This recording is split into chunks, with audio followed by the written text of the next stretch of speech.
مطلب آپ یہ مت سمجھیے کہ ہم ظلم کریں گے لیکن ہم عبادتیں کرتے ہیں تو معاف ہو جائیں گے. بہت سارے لوگ ہوتے ہیں. ایک صاحب ایک بار بولنے لگے دیکھو میرا کیسا معاملہ ہے, بولے میں فجر پڑھتا, بولے اچھا ماشاء اللہ. فجر پڑھنے کے بعد پھر کیا بولے ڈرامے وغیرہ پکچر وغیرہ سب دیکھ لیتا, بولے اچھا ماشاء اللہ. پھر ظہر پڑھ لیتا, بولے تو پچھلا معاف. پھر ظہر کے بعد دھوکہ دیتا, یہ کرتا, جھوٹ بھی بولتا, بولے بزنس میں سب چلتا. پھر اثر پڑھ لیتا, بولے ماشاء اللہ, پھر گناہ معاف. پھر اس کا اثر کے بعد یہ کرتا وہ کرتا فلاں کرتا. پھر مغرب پڑھ لیتا, گناہ معاف. اس کے بعد پھر مغرب کے بعد یہ کرتا دھوکہ دیتا فلاں کرتا, پھر گناہ معاف. پھر عشاء کے بعد یہ کرتا وہ کرتا فلاں کرتا, پھر فجر پڑھ لیتا, گناہ معاف. تو ہم کو ایسا لگتا ہے عبادت کرنے سے گناہ, ہاں عبادت کرنے سے کچھ گناہ تو معاف ہوتے ہیں, سب گناہ معاف نہیں ہوتے. لیکن تو کوئی یہ نہ سمجھے میں عبادت گزاروں تو میرا ظلم اللہ معاف کر دے گا. ظلم ایک بالکل ہی الگ چیز ہے, اس کو عبادت سے کمپیری مت کیجیے. اور آپ کی عبادتیں ظلم کی بھرپائی کبھی نہیں کر پائیں گے, چاہے نماز ہو, چاہے روزے ہو, چاہے زکات ہو, حج ہو, یہ ظلم کی بھرپائی نہیں کر سکتی. تو عبادت گزار ظالم کا کیا حال ہوگا وہ بھی دیکھ لیجیے. کیونکہ میں نے ایسے بہت سارے لوگوں کو دیکھا تہجد گزار ہے لیکن گھر کی عورتوں پر ایسا ظلم کرتے ہیں کہ بلبلاتی ہے بیچاری. چاہے شوہر ہو تو بیوی کے ساتھ, ساس سسر ہو تو بہو کے ساتھ بلبلاتی ہے, لیکن تہجد گزار.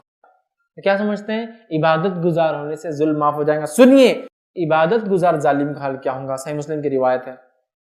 کیا تم جانتے ہو نبی اکرم صلی اللہ علیہ وسلم نے فرمایا میری امت کا کنگال کون ہے, بھکاری کون ہے, خلاش کون ہے, مفلس کون ہے, غریب کون ہے؟ صحابہ نے کہا جس کا دینار و درہم نہ مال و دولت نہ وہ ہوگا.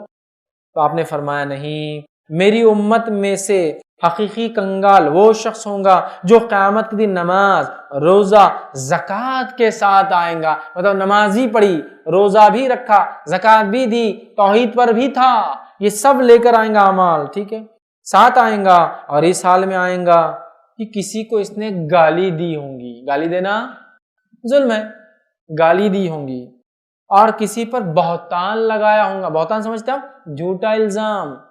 ٹھیک, کبھی کبھی الزام میں کچھ حقیقتیں ہوتی ہے, تھوڑا کیا زیادہ بول رہے, 100 چوری ہو تو آپ نے 200 چرایا, لیکن جھوٹا مکمل کوئی بیس لیس آپ نے الزام لگا دیا, بہتان لگایا ہوگا.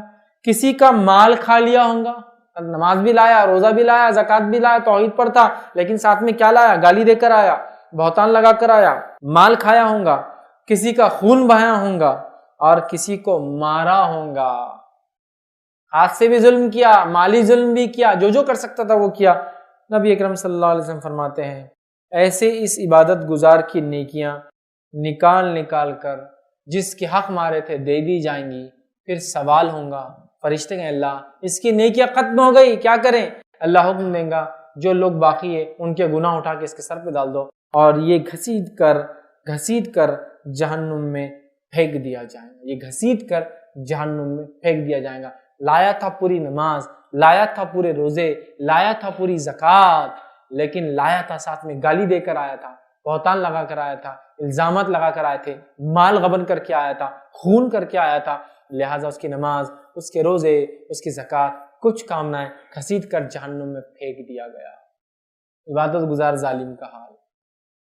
تو کوئی یہ نہ سمجھے بھائی ہم تو نمازی ہے, روزدار ہے, پرہیزگار ہے, فلاں کے خاندان سے, فلاں یہ ہے تو ظلم ہم پہ جائز ہے. ظلم کسی کے لیے بھی جائز نہیں ہے, رتی برابر بھی نہیں, پیلو کی لکڑی مسواک کے برابر بھی ظلم نہیں کر سکتے آپ, سمجھ رہے آپ؟ تو ظلم ایک بہت خطرناک ایک شدید مرض ہے جس میں ساری امت کو ہم مبتلا پاتے ہیں, بولنے والا بھی اور سننے والے بھی ساتھ.